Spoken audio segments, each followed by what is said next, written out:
Oh, g'day there, Mad Monday mutants and munters. Welcome back to the Mad Monday podcast. Thanks to the legends at 4 and 20 pies. Magic Round recap. This is recorded on a Wednesday. Sorry, I'm choking. I am starting to feel like a human being again. Tino Fasua Manaia joining you, as well as, where did you settle? Roger Tui Vasa Keyzie? Keyzie Vasa Shek, yeah. Keyzie Vasa Shek. Keyzie, Hala Keyzie. Chronological Keyzie. La Keyzie Halasima. Kane Evans Keyzie. To be honest, I want to crowbar my name into Aaron Clark because he's the fucking man. Yeah. God, I love him so much. Doesn't really fit. Nah. Let's get into a bit of a Magic Round recap. It is Wednesday. Like I said, I'm just starting to see in colour again. For you, what are the hangover dust levels on a Wednesday? That Sunday flight home. So, oh my God. Full information here. Cards on the table. We're told we're going to Magic Round. Excellent. We're told we're flying home. We're getting picked up at 6:30 a.m. on Sunday. We're like, well, hang on. That's when the three best games are. Yeah. That's not Magic Round. That's 2 days, right? Yeah, that's right. Well, as G Lane put it, you're just going to Brisbane to watch a Warriors game, which is pretty close to what we did. Like, I think that was the we watched the Roosters and Dolphins on the Friday night, but I think I only watched 2 games of footy at Suncorp. And the rest was just on the piss. It was literally just watching a Wars game. But that Sunday, I was so grateful when I got home at 4 p.m. and I watched 3 games of rugby league on the couch that we'd only done 2 days. I was great at that moment in time. I think the way to do it is do 3 but not go huge all 3 nights. I also disagree with that. What would you do? All 3. Mr. Big Shot. All 3 as hard as you can. I mean, I went as hard as I could on those 2. I don't think I could. And I'm paying the price for it. Now, because I was sitting there watching it like, geez, day 3, man. Because I think what had happened was, because it was a condensed trip for us, the winners and all the guys that went on the boys' trip, they were there the whole time. Yeah.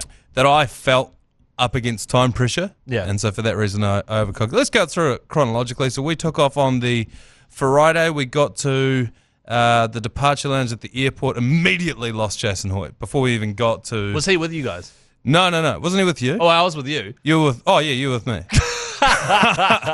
Well, who the hell was he with? I think he was with Mogi and Pugs, and they said he went through security, his bag went to the side. Yeah. And for some reason, Mogi and Jace both do this. They'll just fuck off.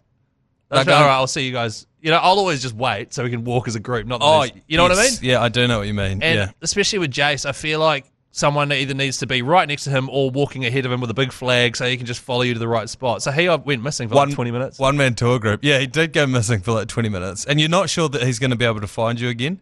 And I think the reason we stick together is because that kind of problem can compound.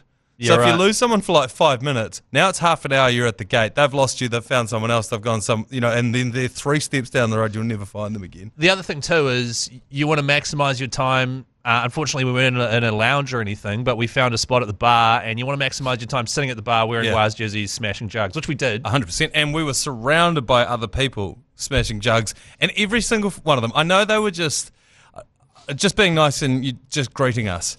But every single one of those people that were in a Warriors jersey or NRL jersey, and they saw us, a group of 4 dudes with jugs in our hands and Warriors jerseys, and every single time they'd go, "You guys off to Magic Round?"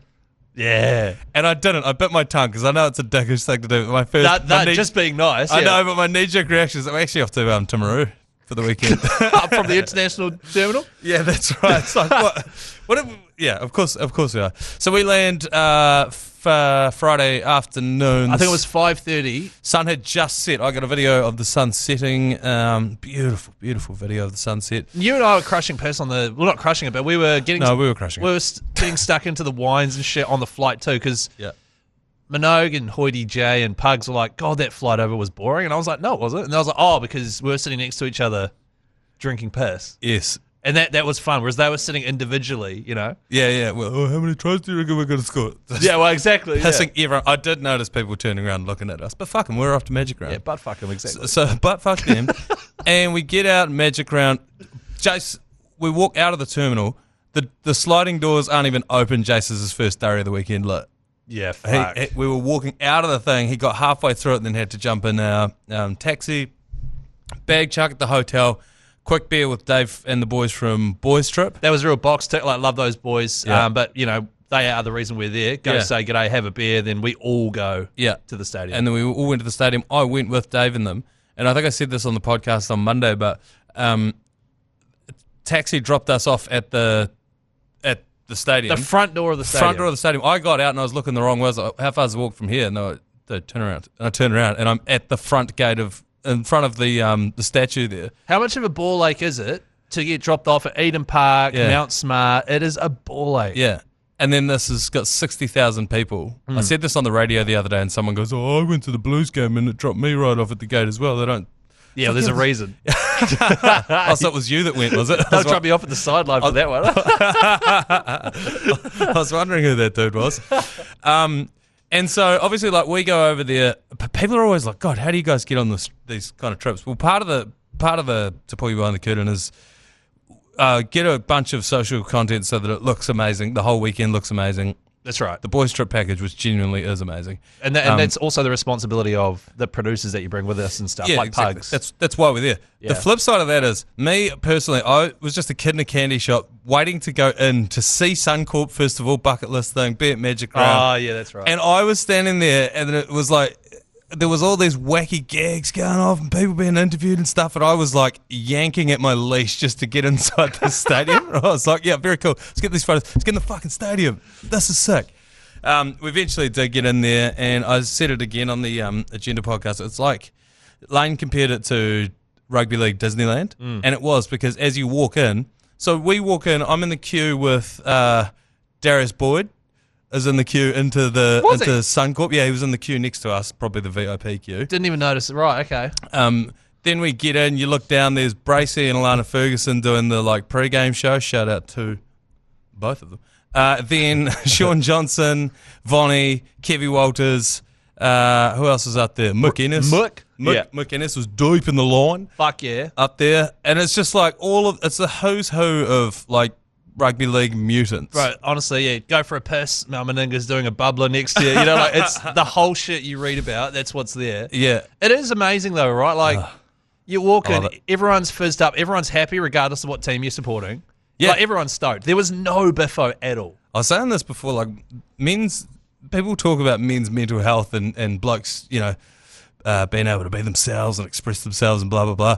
Magic Round is all of those things wrapped into one. You can be your full rugby league mutant self. And you're applauded for it. You'll never be judged for it. It's like a nerd going to Armageddon or Comic-Con or something. That's exactly what it is. Yeah, we're all just rugby league nerds and everyone's loving it. Yeah.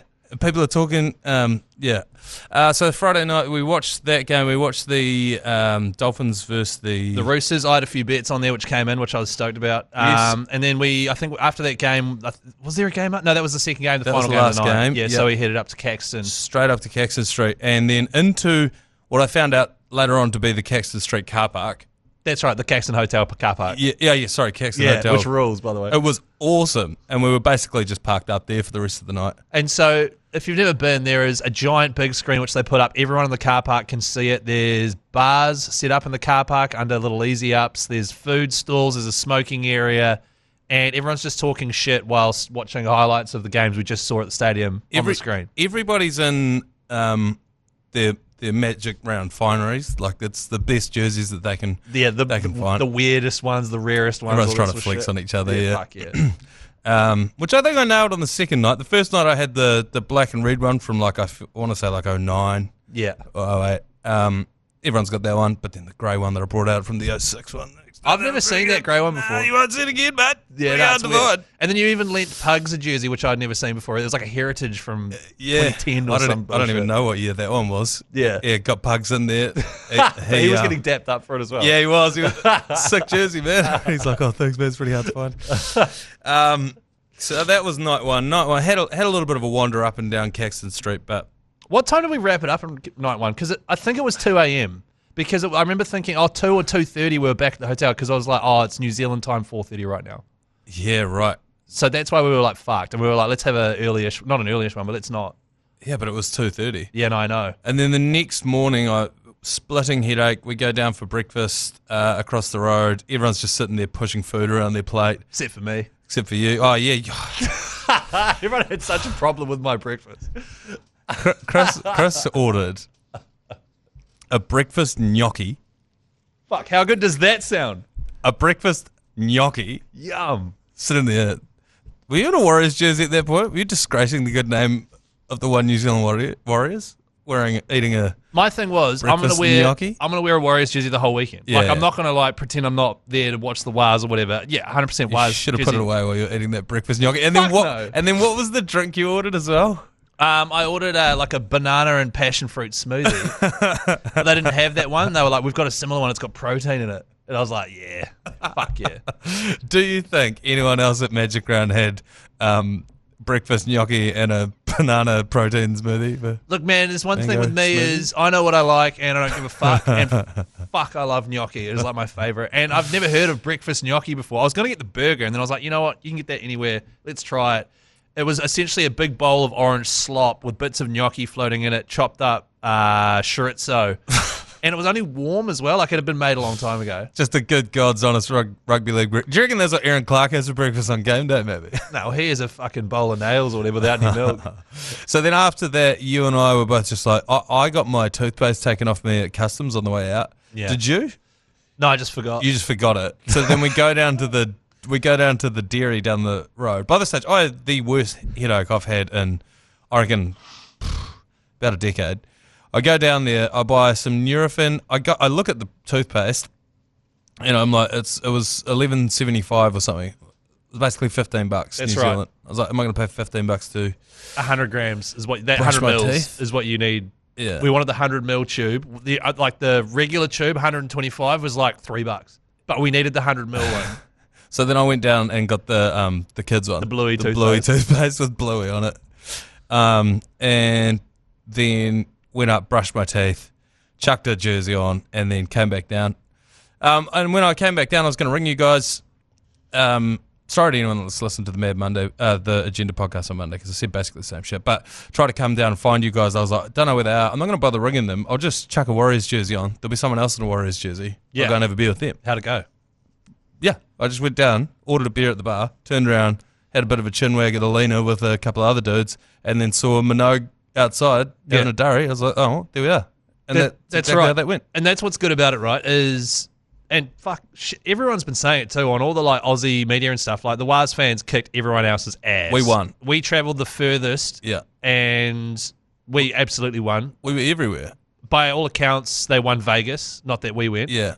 And they won Magic Round last year, definitely as well. Yes. So you're in good stead. Chuck a Wars jersey on, no matter where you are around Brizzy. You're sweet. Yeah. We get up. And so then from there, we went to the boys' trip sort of meet-up pre-game. That's right. There was a lunchtime meetup right by Suncorp Stadium. Across the road. Last year, there was probably only like 30 people at it.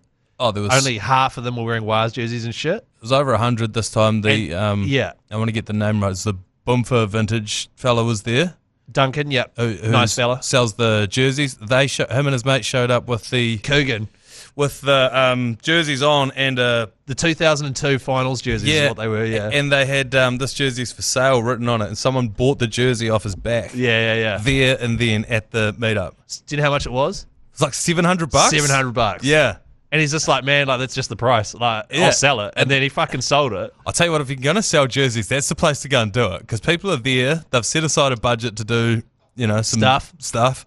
And then, yeah. Because his mate, the guy who bought it, his mate was saying, that guy's the stingiest prick I know. He's never bought anything. And now I'm seeing him buy a $700 jersey. Mount Smart Joker walked in. Place went nuts for him. He's the man. Mark Tukey showed up. Yeah, that was awesome. Oh, by the way, sorry, Mount Smart Joker, found out later on, massive Jason Hoyte fan. Oh, is he? Did you know that? Nah. So he was sitting in front of us at the game when we got there, and he just turned around and went to shake Jason's hand and then just held it for ages. He was like, That's I'm right. such a big fan of yours, man. That's Honestly, right. I'm a massive fan. Yeah. And so I'm sitting there because I'm sitting next to Jace. And so the Mount Smart Joker is reaching across me, and I'm like, I thought it was just going to happen for a couple of seconds. And all of a sudden I'm sitting there for like about 5 minutes while these two are having a yarn, and I'm like, oh, yeah. And then they broke up, and then the hands came back together again. It was really weird. Oh, no, sorry, we're going again. And Jace was on a bit of a random buzz at that point too, so he was just like, "Oh, okay, mate, all Like, good." oh, thanks, man. Yeah. Thanks. But He's doing his best to lean into it.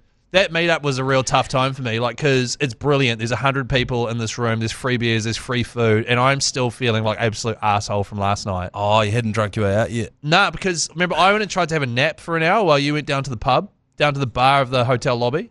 I don't remember that, but So- I do remember you not being there. Yeah, so I was like, I'm going to try and just because I had a terrible sleep that Friday night. I was like, I'll just try and have like a half an hour nap and then I'll be good as gold. Didn't happen, just made myself real tired and shit. Yeah. I should have just gone down and had a beer, but that should have been a brilliant little What, the couple of gnocchi hours. didn't help you? Come on, guys. Producer laughed in the background. Fuck you, Joe Jury.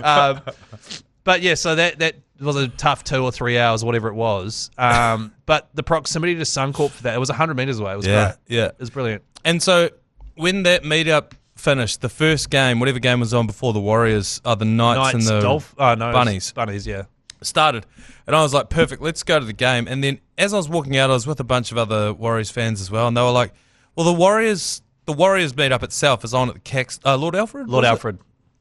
Let's go and watch the game there with all the other Warriors fans, then head down to the game itself. I was like, oh, that's a good idea. I might go and try and catch the second half of the Knights game. We get up onto Caxton Street, and it is just bedlam. It's amazing, eh? People everywhere. It's packed. We end up at a bar with Kevin Campion getting a bunch of photos. Yeah. You sure it was Campion or not Dean Bell? I always get those two mixed up. No, it was Kevin Campion. It was definitely Campion? Okay, because I saw Dean Bell running around as well. There's a Dane Cole story coming up here that you'll like. But anyway, so we're walking up there. We go into the bar. At that point, it starts pissing down. Like, oh, fuck, it did torrential rain. So just when I'm like, right, I've had enough of this bar, let's go and do something. Because it was intense in that bar. Like, it was loud. There's fuckloads of people. You barely couldn't hear each other. I'd run into a group of Wymos as well, so there's a lot of reminiscing going on. But then it just started pissing down, and it's like, well, even if we wanted to leave, you now can't, because it's raining so hard that the reception on the TV cut out. Oh, it got rain fade. It got rain fade, and you couldn't watch the game from across the road from Suncorp. It was raining that hard, and it basically didn't stop. And so at a certain point, we're like, fuck it, we'll go up to the Caxton, we'll meet up with Jason Minogue up there. Yeah. And so we just walked up there through the rain. That's right. Get out there, it's raining again. And this is where we bump into, and you will have seen the photo, Timmy and Spy from the SC Playbook. That was great, yeah. So if anyone does Supercoach, SC Playbook and Guru and Beers and Break-Evens and all that sort of shit. Yeah. I watch it probably every week. Like, it's just on my podcast rotation. Yeah, and if you don't, go and listen to it. Go and watch it on YouTube. Yeah. I mean, you'll hear a lot of their takes regurgitated on this podcast, so might as well go and get them from the horse's mouth. I love it how you let them know that as well. You were like, we'll just basically steal a few of your takes and then just say it on New Zealand podcasts. Yeah, I just go and regurgitate them on our podcast. Lovely fellas. Just the greatest guys, and immediately just wanted to start spinning yarns with us. You guys had a swapping yarns. You guys were having a yarn off about who had the best yarn about 7-inch Finch. Brett Finch. Turns out Manaia and Guru had an equally as bad one. Which is hilarious. We don't need to go into them. But there was a lot of laughs going on. There were a lot of laughs going on. We got a photo with them. It was pissing down, raining so hard. So at a certain point, we were so lost in the yarn that it was just like basically the 5 of us standing around having a gas bag in the rain. And then at a certain point, it got even harder. We were like, we should get underneath this tent here. But within a couple of minutes of being in there, because we kept shuffling further and further in, we're actually just behind the bar at one of the Easy Up tents. People are trying to come and get beers off us. We're just trying to talk break-evens in the background. Do you sell Gutho? Full credit to those boys as well, because it's not often, especially like in Australia and New Zealand and shit, that you see someone that you genuinely just want to go over and be like, hey man, like what you guys do and stuff. Well, I was saying this earlier this week. I saw Mark Tukey, I saw About Smart Joker, I saw Campo, I saw a few other people, and I was like, I'm going to leave them alone. But unfortunately for these guys, as soon as I locked eyes with them, I was like, I'm going to chew their fucking ears off. Do you remember, because you and I were standing there, I was like, bro, there's the Supercoach guys. And then when you looked over, and I was like, should we go over yarn? You're like, fuck yeah. And I've never ever wanted to do it or seen you want to do it. You know, classic Kiwis, you're pretty chill about stuff. Like, yeah, I'll just generally leave people be, but I saw those dudes and I was just like, yeah, we're on here. Yeah. When I realised that I was starting to get very, very wasted was we got a photo with them, and then just as we went to, well, good to see you guys, we're going to head to the game, and then I go, can we just get a photo before we go? They were like, I forgot about literally, that. They go, for like a minute and a half ago, we just got a photo. I was like, yeah, good. Nah, that was a good sign, because it was me because they were being real polite. They were like, didn't say anything, and I was like, what the fuck did we just do? We just had a photo. Are you serious? You're like, oh yeah. I was like, oh, true. Yeah. No, look at how does that photo look? Oh yeah, I look wasted in that photo. Perfect. That photo's up at the ACC there. Potential collab might happen, probably not. I love that because we put that up and me and you were stoked. And we're like, potential collab coming up, and then all the comments like, with who? Who the fuck are these Who guys? the fuck are these guys? It's like, well, mate, yeah, it's Supercoach. If you were ranked 3,000th in the world at Supercoach, you'd know too. Yeah, those who know. And I think we headed straight to the game from there. Straight to the game from there. Can you just quickly, because it says here on our, and full disclosure, we sent through zero prep for this podcast we're doing. We're going chronological recap. And we still have a 3-page prep doc. So that's incredible. The Wars game, what do you remember of it? What I remember is Luke Metcalf obviously playing really well and the second half being incredibly painful. Yes. And I also, from my memory, the Cowboys putting on like 3 or 4 tries in the last like 15 minutes of the game to catch up. But it turns out they didn't. They didn't, no. But it seemed like that because we were sitting down the far end and it was raining sideways as that was happening. So for half an hour, we were watching them through the rain at the far end, and you can't tell how far away from the try line they are. I think there was one try that was disallowed because Taulangi someone went into touch. His foot went into touch with some shit. There was another knock on, and it was just like you're sitting down the other end, so tense, so nervous, because this changes the trajectory of your night. If we lose that game, the walk up into Caxton Street's a very different thing. When we walked in, we sat down. First half, this is amazing. Teams come out, we're all fired up. Honestly, could have thrown my Wires flag and hit Mitch Barnett in the back of the head. Is how close we were. Would not have, but could have. Then it starts pissing down with rain, and people start getting up and shuffling back into the stands. Yeah. I heard you do this drive-by on myself and Minogue as well, actually. I know Minogue would have heard it too. So cop another one. Chris and Minogue get up and they head back up into the stands to where it's dry.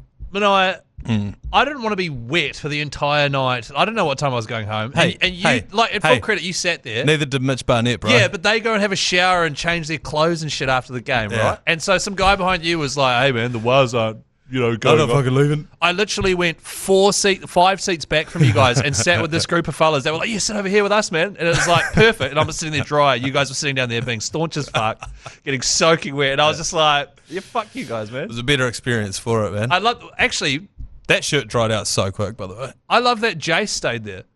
Yeah, he did. Like, he already hates the whole situation. He's not a people person. He doesn't like rugby league. I think it was a brief moment of no one wounding him. Yeah, and that's why he probably sat there and quite enjoyed. And he just sat there in the pissing rain. So then we get a notification saying, hey, Fletch and Hindy are doing an alternative commentary from the sideline. On KO Sport. On KO Sport. Going out to hundreds of thousands of people, yeah. And they would love to have you guys from the ACC on there. That was the initial text. Then eventually it was like, oh, we can actually only get one on. We're like, it's got to be Jace. What actually happened was they were like, we'd love to get blah, blah, blah, blah, rugby league commentary. Is Hoyte J available? So the fellow that teed it up, I think, was a New Zealander who'd gone over to Aussie and now works as a producer. Right. And he thought Hoyte J. And literally, so obviously, if you want someone from the ACC, Hoyte J or one of the OG dudes, I get it. But he doesnn't know fucking anything about rugby league. No. And so then he is shitting himself. Yeah. I was nervous too, because when they initially said that they'll try and get all of us on there, I was like, I'm hosed. I've just asked the SC Playbook fellas for a photo twice. And now I'm like, I'm not going to go on the TV and commentate this. I think, that was definitely, because when I first heard about it, it was about lunchtime. Yeah. And I was like, well, hang on. That's 5.5 hours away they want to do this shit. Yeah. It was actually freaking me out. And so I was quite thankful when it was just Jace that went up there. And it was freaking him out too. Freaking him the fuck out. The whole time he's like, I don't want to do that. He's like, seriously, man, how big are these guys? It's like, Jace does not get bigger. They are massive. Does not. In the rugby league world, they're like the Hamish and Andy of rugby league. They're the two funny blokes that everyone loves. And yeah, I was like, Matty Johns will be the only one bigger than them, and they're on his show. That's right. Is how big this is. It doesn't get, this will be the biggest. The most people have ever seen your face at one time, and I count what we do in the shadows. 100%. This will be the biggest. We're not talking cult following shit. We're talking like proper following. Yeah. So anyway, he went down and did that. We still haven't seen the footage. I don't think he came back and fucking hated it. He hated it. I've never seen him just more like I hated it. They hated me. It was shit. I don't want to hear or see about it ever. And he had already had such a miserable day. Yeah. And he kept being like, why are you trying to get rid of me, Keyzie? Because I was keep trying to be like, man, like what? Like, why don't you just go back to the hotel and shit? Because I know, and I'm like, I know you fucking hate this. And his credit, he just stayed the whole time, punched darts like a bastard. And then that was the cherry on top. And I was just like, man, I reckon Jason's circling this day is the worst day of the year so far. Yeah. But he did well. As soon as that game finished, again, I was like, Magic Round, we're going to hang around and watch the next game. And again, the Warriors fans are like, bro, we just won. Let's go up to Caxton Street. To be fair, fucking $60 for 4 mid-strength beers. It was starting to add up. Yeah. Although you could get them straight up. Man, the first round of beers I bought were all 1%ers. I got to the counter and didn't even realise, right? I was like, do I have to buy those? She was like, no. I was like, well, then I won't. She was cool, don't. I was like, oh, thanks. Well, she goes, do you want a bourbon instead? I was like, fuck yeah. That's right. You're just looking for the percentage on the side. You're not looking for what it is, yeah. But yes, but then the other part of it was, I was just with some random guy walking up Caxton Street, and he was like, man, how good is this after a win? And I was like, bro, I feel like a foot taller walking up in a Warriors jersey onto Caxton Street. Yeah. Felt 10 foot tall, bulletproof. Straight into the car park again. Few beers. I can't believe you're even trying to attempt this part. This part is a blur for me. I don't know. Memory's very hazy. We're there for, if the game finished at, what would it have finished at, like 8? 8. Bro, so we're there till like, what, midnight? Something like that. And I don't then remember we went any to of a that. flat. No, exactly. It's just a blur. There was pokies. There was this. There was that. There was durries. Oh, yeah. I think we went back to the Lord Alfred for a bit. I think it was fucking all over the place. I can't remember. And then we end up at a flat. That's where the video of the dog humping your leg came from. Completely forgot about that until yesterday. Yes, until I was going through my photos, and then I posted it last night. I was like, that's right, a dog had a crack at me. Yeah, had a couple of cracks at you, actually. Seemed like you were into it. And then after that was, and so that, we left that flat. Honestly, if I had to guess, 1? Yeah, 1. And we're walking up, and then so that was 2 blocks away from Caxton Street. We walk up to a fork in the road, me, you, Pantsman, and his dad and one of his mates. And Pugs. And Pugs, yeah. And a couple of his mates. And it was a real crossroads. We're like, what are we doing here? It was a real, it's starting to rain. Do I shift back and stay dry, or do I sit in the rain? And once again, you chose to sit in the rain. Sit in the fuck. I'm not fucking leaving. Because I was fucked. We had to get up at 6 a.m. and Pugs was like, hey, fellas, I got to get home and start like editing up footage and shit, so I'm just going to bail now. I'm going to order an Uber. One eye open. Yeah. And then you're like, you're fine, whatever, man, like heading up the hill. And I'm like, hey, I've been on the piss for over 12 hours at this point. I think based on the 6 a.m. flight, I'm going to jump in with Pugs. But I had to fucking think about it for ages. Ran up, fellas, I'm leaving. You were like, yeah, bro, we'll go see tomorrow. And then jumped in the Uber with Pugs. On our way home, he Uber Eats as a kebab for me. Yeah. And for him. And it meets you at the hotel. We get to the hotel. He's like, it's here in 5. Go to your room. What number are you? This is my room number. And I'll bring it up to you. You're like, yes, sweet. I sit down in my room, lights on, Wires jersey on, waiting for the kebab, like can't fall asleep. Yeah. Straight away fall asleep. Pugs calls me 5 times, can't remember my room number. And long story short, has 2 kebabs. I wake up at 6 a.m. to my alarm, fully in a Wires jersey, sitting up with the lights on. Oh, good to go. Waiting for a kebab. Powerful. Meanwhile, me and the Pantsman and a couple of his mates have found our way back onto Caxton Street. He gets bounced from the Caxton Street Hotel when they make him, they were doing the old school, like, touch your nose, stand on 1 foot. Not quite that stuff, but the same kind of thing. What's your star sign? What's your birth date? Blah, blah, blah. He gets through all that stuff. Then they go to offer him a stamp, and he offers up the wrong side of his arm. So, like, they wanted to stamp the inside. He goes, show us the inside of your arm, and he gave him the back side of his arm. And that's when the bouncer goes, nah, mate, you're cooked. You're out of here. Yeah. So we get bounced out of there. I was like, oh, this sucks. He always gets bounced, by the way. He does. He looks like the kind of guy you'd bounce. He sticks out. Anyway, so then we go to another bar. The line's too long there. Then we end up at the bar where the video of Jason Hoyte playing the saxophone. Lefty's Music Hall. Lefty's Music Hall. That's the last port of call on Caxton. Is it? Yeah. Well, that's where we were. They stay up until 3. Yeah. And so we're in there. That's where I have a vague memory of bumping into Dane Coles and him introducing me to a mannequin. That's where the video of Jason Hoyte on the saxophone came from. And it's sort of my last coherent memories. But from there, we did go to another bar, which I believe to be the Caxton Hotel. Well, you went back to the Caxton after that, and I went up to the bar and tried to buy. I was in the pokey room with just randoms. Does Caxton have a pokey room? Yeah. Yeah. What do you mean? We spent like an hour in there. Yeah. So I'm back in there. Whirlwind of just spitting around, dudes hitting other people's pokies, a guy smashing the pokey machine button with another guy's head. Then I'm just with these random guys. I go to buy them a round of drinks. They've cut the bar off. The lights come on. I'm like, oh, holy shit. This is 3 a.m. And so then I go to get a taxi home. I had to wait quite a bit, so I got back at 4. I wake up at 6 to you banging on my door saying the taxi's here. The taxi was leaving at 6:30. I banged on your door at 6:35. So like we were already late for the taxi. And I just hear I'm like knock. Nothing. And I'm like, oh, okay, he's probably in the shit. And I'm like, well, just in case. And then I just hear this, oh my God. Like a real. And then 30 seconds, like, door opens just a little bit and like, the fucking shell of Manaia is just like, all good. We're like, yeah, we're leaving in 5 minutes. He's like, okay, yes, sweet.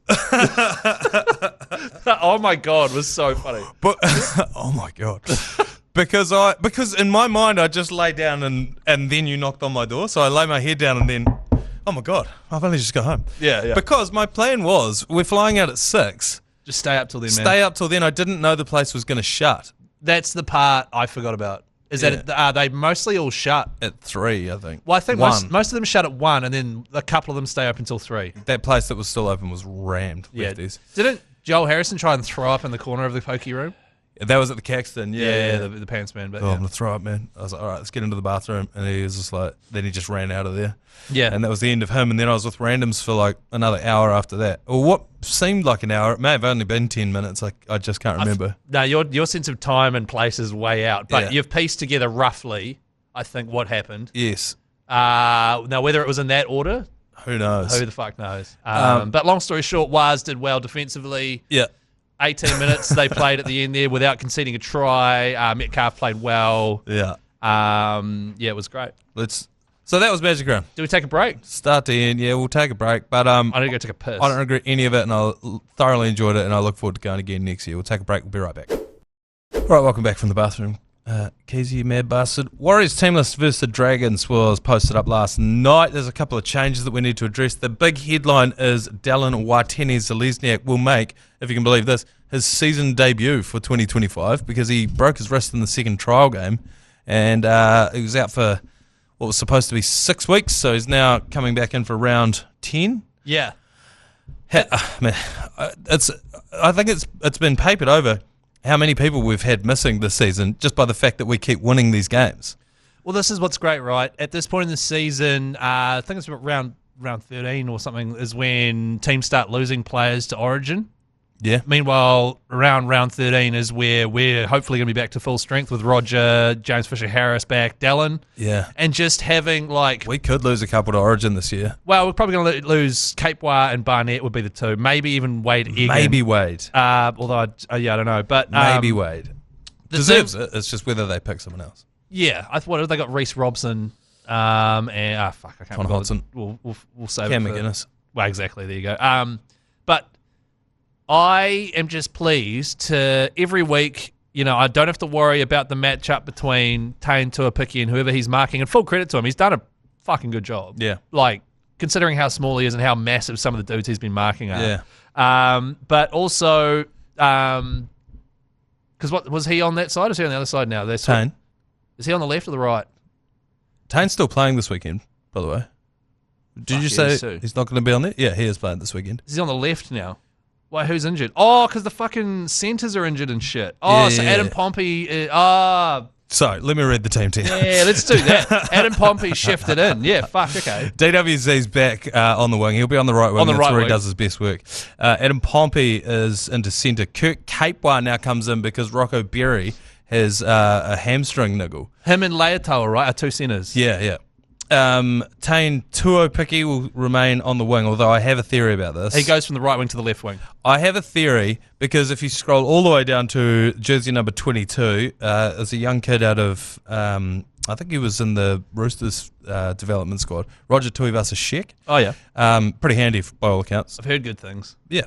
He has been named at 22. I reckon this is them saying, we're going to try his hammy out on Friday, and if he's sweet, yeah, we'll play him. And if they do, I think he goes into centre, and I think Capewar goes back into the second row. Marata into prop, forward back to the bench. That's a huge juggle. You don't think he just comes in for Tuapiki? Because Andrew Webster is so stubborn that yeah, I know. And Roger has been playing on the left wing. He played 3 or 4 games or something at the start of the season. I know. I don't know. That's what you want to happen? No, I'd rather he was on the wing. They had Roger at centre last year, though, and they've changed it. They're like, nah, Roger's now a left winger, Pompey centres. And to be fair, Capewar does a pretty good job at centre. He went all good at centre. I don't know. That's just my guess. I mean, to be fair, could just walk out exactly as they've listed it. But the good news is he's definitely back next week. Yeah. You know what I mean? It's looking good. And we're starting to get the troops back. It's looking very good. And then get to the bench, number 14, Sam Healy obviously did enough last week. He did look good too. He's a big bastard for a hooker. He looked good, and he came on in the thick of game time where the game was on the line. What a stressful moment to come on. Little chip and chase that didn't come off for a try, but I admire the balls. Yeah, and so I think this is huge for him being given that 14 jersey. I also I need to watch him properly from my couch rather than from the opposite end of the stadium whilst wasted. But I also love the idea of Wade Egan not having to play 80. I love him just getting a spell, and the bloke who comes on, if he is a young guy who's a bit creative, and as long as defensively he's good, I love the idea of him not putting himself through 80 at this point of the season. Bro, if you're Tamari Martin, or if you're Tanner Umaga Boyd, what are you thinking right now? Are you thinking, get me to another club? Well, Tamari Martin's just stoked to be playing NRL again, I reckon. Well, playing rugby league again. He was medically retired, right? Yeah. But he's been good. I mean, he was part of he's good. And Tanner Boyd, I mean, I don't know. Tanner Umaga to you. Tanner Umaga, I don't know. I mean, the way Webster runs things, if either Metcalf or CHT gets injured, one of those guys will come through. But unless that happens, they're not going to change things around, especially now that they're starting to work things out a bit more. And full credit to Chanel Harris-Tavita for just being rock solid 5'8", doesn't miss any tackles, just is solid, does all the right things, while Metcalf tries to be the scucky dude. Yeah, and is becoming scuzzier and scuzzier. Yeah, exactly, which is great. And just to have a real solid 5'8" there. At the start of the season, I hated the pairing after that Raiders game in Las Vegas. Yeah. But now I'm starting to be like, oh, yeah. No, you circle that Raiders game and you throw it out. Throw it out of the data set there. So that's our team list against the Dragons. The Dragons, I felt like they were showing a bit of promise early doors. But now I just kind of feel like, I don't know, I was hot on them for a bit, and now I'm like, nah, I don't really get it. How do you think we're going to go against them? 13 plus. Yeah, I think we're going to beat them pretty well too. And the thing is, in the past, I think at the start of the season, I even made a thing I'm not betting on the Wires this season. Yeah. And after 4 rounds, I'm like, no, I'm betting on them. Because I can now place bets, and if it doesn't come off, you're like, oh, well, we gave it a good crack. But more often than not, if you think the Wires this season should beat a team, they do. Yeah. And if you think they're probably going to beat us, they do. Like the Storm, and then we've got the Raiders coming up in a few rounds, I think. Yeah. Teams like that is going to be 50-50, but I think we win, but I think it's 1-12. I don't think we're going to hammer them. You don't? No, I don't think it'll be another ugly shit fight. It's at Wynn Stadium, which is one of my favourite looking stadiums on TV. It's the beach one. Yeah, it's right. Wynn Stadium. Everyone that works there is on Wynns. So I mean, that's the advantage they've got, and they'll be hurting too because they fucked up that game against the Tigers. They could have won, and instead they lost by 6. Yeah. But I think we'll win by 16 or something. I just think the Dragons will struggle to actually crack our defence. I think so too. So that game is Saturday, May 17th. No. The next Warriors game Saturday, May 17th. Also, another little piece of info for everyone listening here. It's one after that. We're still not operating 100%, you and I. Fuck no. My brain is all over the shop. And we actually went over on our Magic Round recap, so we're going to take another quick break and we'll be right back. All right, just before we knock this thing on the head, DWZ, as we mentioned at the top of the show, if you listen to this podcast, you'll know already, he is back. And to celebrate, the DWZ Black Flap is 50% off at the ACC Shop. Use code DWZ at checkout and instantly become 20% more likely to score in the corner. If you're heading along to any of the games anytime soon, you rock up to Compassionate Grounds, aka Go Hard Mount Smart Media Stadium, with one of these DWZ Black Flaps on. Yeah. I mean, And if you You're the walk king in of it. and just wave everyone, Yep. boom, straight away, vibe up. Is that the ACCNZ.com? Is that the website? I don't know. Maybe. I can't, or is it doc? Or Yeah, it is. Yeah, it is that. Good stuff. All I'd say is, if you're going to do that, bring your boots as well, because you never know, they might put you on. They might put you on the field. Before we go, we need to chuck a bet on, and I've found a little bit of juice that I think might interest you. Our dear friend Luka Mikiafu, who is, as we said before, is just becoming more and more scucky. He is due a soft game, and then, He could be due a soft game. but I don't think this one will be it. What if I told you in his last 5 games he's scored on an average of 1 try each? 1, 1, 1, 0, 2 on the weekend. And What price would you think he's at, given that record? wow, he is in the halves, but it would be low. It would be fucking low. It would be less than $3. What if I told you it was $3.25?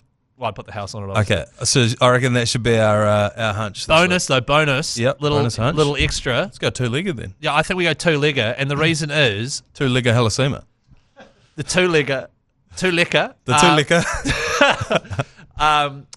Metcalf plays well when we win.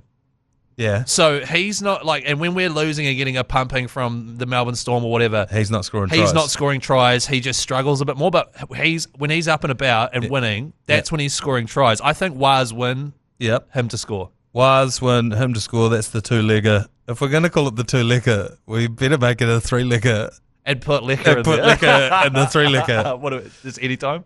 Yeah. 3-legger. If that comes in, I'll be stoked. Run meters. I think he'll get over 100 run meters. Oh, he'll definitely, yeah. If that's a bet you can do. What about this for one supplementary omen here? Liquor Halasima is paying $4.20. Oh, I $4.20. feel like we should blaze that. Blaze it up. All right, Let's that's go. paying $15.71. Oh, I'm getting on that this weekend. Follow that along responsibly. All right, we're going to park Supercoach this week because while the SC Playbook fellas did give me a few tips, I can't remember any of them. I can't even remember the photo we got with them. They didn't give us any tips. Oh, well, sweet. We were just literally just yarning about like the potty and Jabbering. just talking shit. About losing audio after think- recording a podcast. I was seconds away from getting my phone out and getting my team out and laying it on the table. And, Oh, bro, same. yeah. In fact, I pulled it out of my pocket and put it back in again. That's when Tim Sawyer was like, actually, I got to go take a piss. Oh, we better end this. Oh, Yeah. Oh, yeah. Yeah, fair enough. All right, so we're going to knock this thing on the head. We'll be back next week for another episode of Mad Monday. Thanks to 420 Pies. Up to us. Bye.